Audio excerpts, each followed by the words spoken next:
бер кайчан күңел төшермәскә һәм һәр вакыт дуа кылырга кирәклеген искәртү өчен үзенең шәкертләренә Гайса бер гыйбрәтле хикәя сөйләде. Кайсыдыр шәһәрдә Аллаһыдан курыкмаучы һәм бәндәдән оялмаучы бер хөкемче яшәгән. Шул ук шәһәрдә бер тол хатын да яши икән. Һәм ул һаман саен хөкемче янына килеп, дошманымнан яклашы дип әйтә икән. Әмма хөкемче әлеге тол хатынның дәгъвасын күпмедер вакыт хәл итәргә ризалашмаган.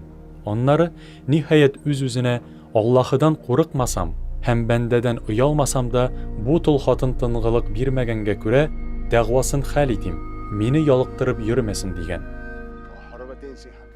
Намуссыз бу хөкемченең нәрсә әйткәнен ишеттегезме дип сорады Хәким Гайса. Көндез дә, төнлә дә Аллаһыны ярдәмгә чакыручыларны, үзе сайлаганнарны ул әллә якламасмы? Түзеп тора алырмы? Сезгә әйтәм, ул һичбер тоткарлыксыз якларга килер. Әмма Адәм углы килгәч, җир йөзендә иман табармы?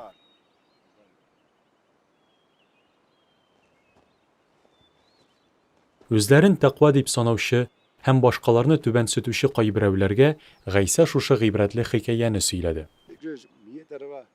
Ике кеше дуа кылу өчен Аллаһы йортына кергән. Аларның берсе фарисей, ә икенчесе салым җыючы икән.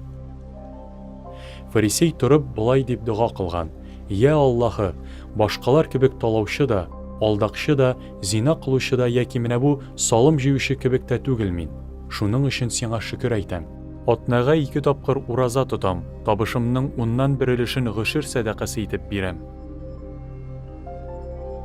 Читтәрәк басып торган һәм күзләрен күтәреп күккә карарга да батырчылык итмәгән салым җыючы исә күкрәгенә суга-суга: "Я Аллаһы, мин гөнаһлыга мәрхәмәтле бул" ди икән. Сезгә әйтәм, фарисей түгел, нәкъ менә салым җыючы Аллаһы каршында аклану табып өенә кайтып киткән. Чөнки үзен күтәрүче һәркем түбәнсетелер, ә үзен түбәнсетүче күтәрелер.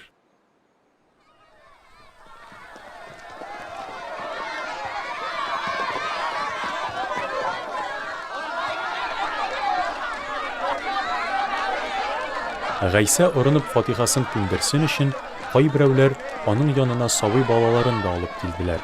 Шәкертләре исә моны күреп, әлеге кешеләрне шелтәләргә тотындылар. Ә Гайса балаларны үз янына чакырып алып, балаларга минем янга килергә ирек бирегез, комачауламагыз аларга, чөнки Аллаһы патшалыгы менә шушындыйларныкы. Хак сүз әйтәм сезгә, Аллаһы патшалыгын балалар кебек кабул итмәгән кеше анда кермәячәк дип әйтте.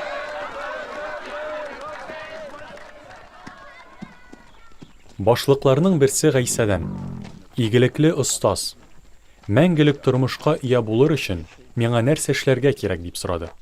Гайса аңа: "Нигә син мине игелекле дип атыйсың? Аллаһыдан башка һич кем игелекле түгел. Аның әмерләрен син беләсең: зина кылма, кеше үтермә, урлашма, ялган шаһидлык бирмә, атаң белән анаңны хөрмәт ит" диде. Ә башлык: "Мин буларның барысын яшьтән үк үтәп киләм" дип җавап бирде. Моны ишеткәч, Гайса аңа: "Сиңа тагын бер нәрсә җитми. Булган бар нәрсәңне сат та фәкыйрьләргә өләш. Шулай эшләсәң, күктәге хәзинәгә ия булырсың. Аннары яныма кил һәм миңа яр" дип әйтте. Теге кеше бу сүзләрне ишетеп кайгыга калды, чөнки байлыгы бик зур иде. Гайса аның пушаманга калуын күреп, байлыгы булганнарга Аллаһы патшалыгына керү ничек кыен диде. Бай кешегә Аллаһы патшалыгына керүгә караганда, дөягә энә күзе аша үтү җиңелрәк. Бу сүзләрне ишетүчеләр: "Алай булгач, кем генә котыла алырсың?" дип сорады. "Кешеләр өчен мөмкин булмаган нәрсә Аллаһы өчен мөмкиндер" диде Гайса. Петер исә: "Менә, булган бар нәрсәбезне калдырып, без сиңа ярдык" диде. Гайса аларга: "Хак сүз әйтәм сезгә, Аллаһы патшалыгы хакына йортын яки хатынын, агай-энеләрен, ата-анасын яки балаларын калдырган һәркем бу дөньяның үзендә күп мәртәбә артыгы белән алып, киләчәк дөньяда мәңгелек тормышка ия булачак" диде. Гайса 12 шәкертен үз янына чакырып алып, аларга әйтте: "Без Иерусалимгә якынлашып киләбез, Һәм биредә Адәм угылы хакында пәйгамбәрләр тарафыннан язылганның һәммәсе тормышка ашачак. Аны мәҗүсиләр кулына тапшырырлар. Алар аны мыскыл итәрләр, хурларлар һәм аңа төкерерләр. Аны камчы белән суктырырлар һәм үтерерләр. Әмма 3нче көнгә ул үледән терелеп торыр. Әмма шәкертләр бу сүзләрдән бер нәрсә дә аңламадылар. Әлеге сүзләрнең мәгънәсе аларга яшерен булып калды, һәм алар әйтелгәннәргә төшенмәделәр. Гайса Әрихәгә якынлашып килгәндә, бер сукыр юл буенда хәер сорашып утыра иде. Янәшәсеннән бик күп кешеләр үтеп барганны ишетеп, ул "Нишлиләр анда?" дип сорады. Аңа "Насаралы Гайса үтеп бара" диделәр. Шунда ул "Давыт угылы Гайса, кызган мине" дип кычкырып җибәрде. Төркем алдыннан баручылар аны тыймакчы булдылар, әмма ул тагын да катырак итеп "Давыт угылы, кызган мине" дип кычкырды. Гайса туктап, аны алып килергә кушты. Сукыр Адәм аның янына килгәч, ул аңардан "Син миннән нәрсә көтәсең?" дип сорады. Теге аңа "Әфәндем, күзләрем күрсә иде" диде. Гайса аңа "Күзләрең күрсен, сине ышануың савыктырды" диде.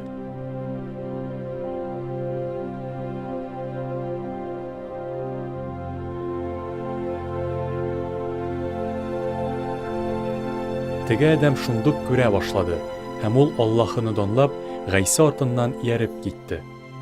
Шушы хәлне күргән бар кеше Аллаһыга мактау яудырды.